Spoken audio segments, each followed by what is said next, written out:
3 people are dead. One man admits it, and somehow he doesn't go to prison. Instead, he walks into a psychiatric facility, avoids a criminal record, and just a few years later, he files for his release. Not because he's innocent, but because the law says he's cured and now sane. This isn't a movie. This happened. One man used the insanity defense so well, it cracked open a flaw in the justice system so wide it left families, prosecutors, and lawmakers stunned. This is where murder meets mental health, and a loophole almost no one saw coming. In 2012, 28-year-old Aaron Phelps walked into a Denver police station and calmly said, "I killed them. All 3. I think I was supposed to." Hours later, police found the bodies of his 2 roommates and a neighbor. The scene was brutal. No forced entry. No sign of a struggle, just a silent, calculated slaughter. Aaron didn't deny it. He didn't resist arrest. He didn't even try to justify it. Instead, he pleaded not guilty by reason of insanity. To the public, it was incomprehensible. A man admits to 3 brutal murders and walks straight into treatment. But in legal terms, it was strategic. Aaron's defense team acted fast, before the narrative could take hold in the press, before emotions could sway a potential jury. They didn't need to prove innocence. They only had to prove that in that moment, he couldn't understand right from wrong, and the courtroom never got the chance to argue otherwise. No trial, no testimony, no cross-examination. Just a medical diagnosis and a legal shift that redefined him, not as a criminal, but as a patient. To those who knew the victims, it felt like the justice system had closed the door before it ever opened. His lawyer said he was in the middle of a schizoaffective episode. Doctors backed it up. The court accepted it. But acceptance didn't mean justice, not to the public. To many, it felt like the system had shifted its priorities. The focus wasn't on what he did, it was now on what he was. Not a murderer, an institutionalized person. And that subtle change made all the difference. Here's the thing.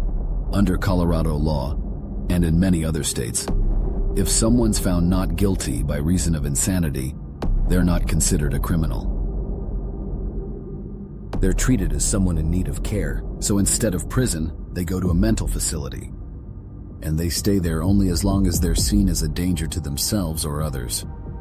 And here's the twist. If doctors say you're stable, you can petition for release, no matter what you did. In 2018, just 6 years after the murders, Aaron did exactly that. Staff said he was a model patient. Medicated, cooperative, stable. And legally? He had the right to ask. The victims' families were stunned. No trial, no verdict, just a quiet hearing. And now the man who murdered their children might walk free. All on a legal technicality. Outrage followed. Prosecutors argued he was still a threat. But by that point, it wasn't about what he'd done. It was about how he was doing now. The burden had shifted, and it wasn't in the victim's favor. The victims' families were stunned. There was never a trial, never a jury, never a single day in court where they could look Aaron in the eye. Just a quiet hearing. And now, the man who murdered their children might walk free because a doctor said he was better. It felt less like justice and more like a loophole. Outrage followed. Public protests, letters to the state board. Victims' parents speaking out on the news. Prosecutors fought back. They argued Aaron was still a threat, that the nature of his crime was too violent, too calculated to ignore. But by that point, it wasn't about what he had done. It was about how he was doing now. Because once someone is found not guilty by reason of insanity, the burden shifts. Now it's the state's job to prove the person is still a danger. Not easy to do, especially when the person is calm, compliant, and on medication. The state board reviewed Aaron's case carefully. They interviewed doctors, analyzed every therapy session. Ultimately, they denied his petition. But they made one thing clear. He could try again. Every year, as long as he keeps improving, on paper, he remains eligible. And every time he applies, the families of the victims have to relive the case all over again. It's not just a legal process anymore. It's a cycle, a painful, relentless loop. one the law allows, one the system maintains, legal experts began raising alarms, calling it a dangerous incentive structure buried deep in the justice system. Because if you're staring down a lifetime in prison, why wouldn't you plead insanity? What you get instead isn't a sentence. It's a commitment. One that looks and feels completely different from prison. You go to a secure facility. You receive medication, therapy, structured care. You're evaluated by doctors, not judged by juries. And if you respond well, if you follow the rules, stay calm, take your meds, the door to freedom never fully closes.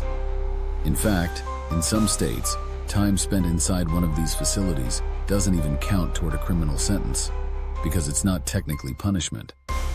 It's classified as medical care. And here's the most unsettling part.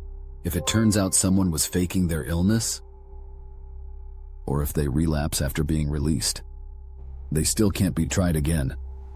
Double jeopardy protects them. Once a person is found not guilty, that verdict is locked in, even if they later admit they manipulated the system. That's what makes Aaron's case so hard to process. He admitted what he did. 3 lives ended at his hands.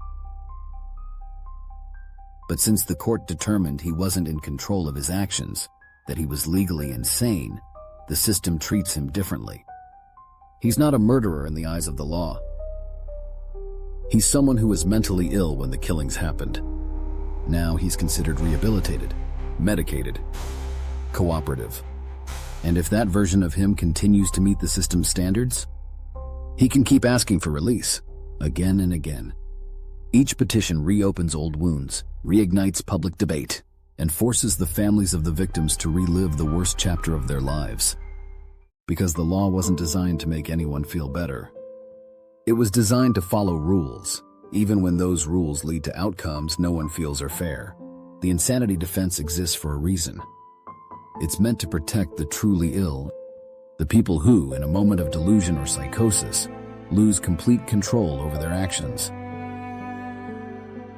It's not supposed to be a loophole. Not supposed to be an escape hatch for those looking to avoid accountability. But when you look at cases like Aaron's, it's hard not to wonder, where is the line between treatment and justice? Because here's the moral dilemma.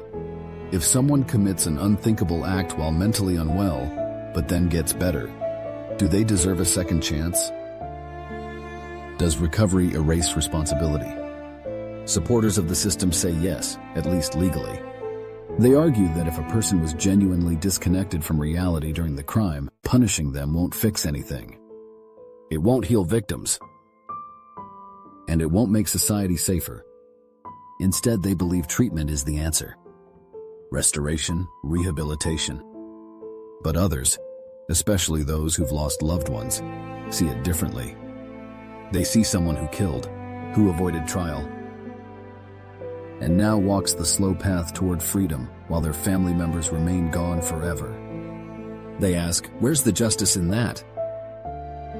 Because this isn't just a question of legality anymore. It's a question of fairness. Of how far compassion should go, and who gets to decide when someone is better enough to walk free. Aaron's case isn't over. Not legally. Not emotionally. And not in the court of public opinion. Every year he can ask again. Every year the system must listen. And every year families brace for impact. This is the gray zone, the place where mental health, legal definitions, and real human loss collide. And sometimes no one wins. Aaron Phelps may not be a household name, but his case quietly changed how many people see the justice system. It exposed something uncomfortable, that legality and justice don't always go hand in hand. You can follow every rule, obey every statute, and still somehow the result doesn't feel right. That's what makes this story resonate. It's not just about one man or one moment. It's about what the law allows and what it overlooks. It's about a system that was built with good intentions, protect the mentally ill, ensure fair trials, and never punish someone who wasn't in control of their actions. But laws don't feel pain. They don't bury children. They don't wake up haunted. People do. And in this case, those people, the families, never even got their day in court. They never heard evidence presented, never gave victim impact statements, never watched a jury deliberate. What they got instead was silence. Then paperwork. Then the looming possibility that the man who killed their children could walk free. And even though Aaron's first petition for release was denied, the story didn't end there. Because every year he's allowed to ask again. Every year the board must review his progress, reread the reports, reevaluate his mental state. And every time that happens, families brace for a decision they fear. It's like time stopped for them, but the system keeps moving forward. There's no easy answer here. Mental illness is real. So is recovery. So is remorse. But how do you weigh that against irreversible loss? How do you tell a mother that the man who killed her son deserves another shot because a diagnosis says he's better? This is the uncomfortable space where doubt creeps in, where even the clearest rules lead to murky outcomes, where legal protections might be doing their job, but justice still feels absent. These are the kinds of stories that don't just slip through the cracks, they are the cracks. If you're into stories where the law doesn't work the way you'd expect, go ahead and hit subscribe. Like the video and drop your take in the comments. Should someone like Aaron Phelps ever walk free? Was this justice or just procedure? Either way, this case isn't finished. Not legally. And maybe not morally either.